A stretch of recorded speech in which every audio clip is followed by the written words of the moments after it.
ನನ್ನ ತಲೆ ಹಾಪಾದ್ರೆ ಮೊದಲ ಸರಿ ಇಲ್ಲ. ಯಾರು ಗಂಡು ಮಕ್ಕಳಾಗಿದ್ರೆ ಇತ್ತ. ಗೆಳೆಯರೇ, ನೋಡಿದ್ರಲ್ಲ ಈ ಚೈತ್ರ ಕುಂದಾಪುರ ಅವರ ಬಾಯಿ ಮಾತುಗಳು ಯಾವ ರೀತಿ ಅಂದರೆ ಇವಳಿಗೆ ಅದಕ್ಕೇನೆ ಬಾಯಿ ಬಡಿಕೆ ಅಂತ ಎಲ್ಲರೂ ಸೇರಿ ಕೊಟ್ಟಿರ್ತಕ್ಕಂಥದ್ದು. ಎಸ್, ನೀವು ಇವತ್ತು ಕೂಡ ನೀವು ನೋಡ್ತಾ ಇರ್ಬೋದು ಪ್ರೋಮೋ ಬಿಟ್ಟಿರ್ತಕ್ಕಂಥದ್ರಲ್ಲಿ ಏನು ರಜತ್ ಅವರ ಟೀಮಲ್ಲಿ ನಮ್ಮ ಹನುಮಂತ್ ಅವರು ಇದ್ದಾರೆ, ನಿಮ್ಗೆಲ್ಲರೂ ಕೂಡ ಗೊತ್ತಿದೆ.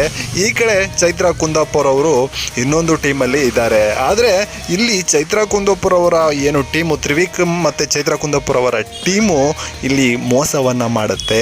ಇದಕ್ಕೆ ರೊಚ್ಚಿಗೆದ್ದಂಥ ರಜತ್ ಅವರು ಮತ್ತು ರಜತ್ ಟೀಮು ಹನುಮಂತ್ ಅವರು ಎಲ್ಲರೂ ಕೂಡ ಮಾತಿಗಿಳಿತಾರೆ. ಆದರೆ ಈ ಬಾಯಿ ಬಿಡ್ಕಿ ಚೈತ್ರ ಕುಂದಾಪುರ ಮಾತ್ರ ಒಂದು ಲೆವೆಲಲ್ಲಿ ಮತ್ತೆ ಮೇಲ್ಗಡೆ ಹೋಗಿ ಜೋರಾಗಿ ಬಾಯಿಯನ್ನು ಮಾಡ್ತಾಳೆ.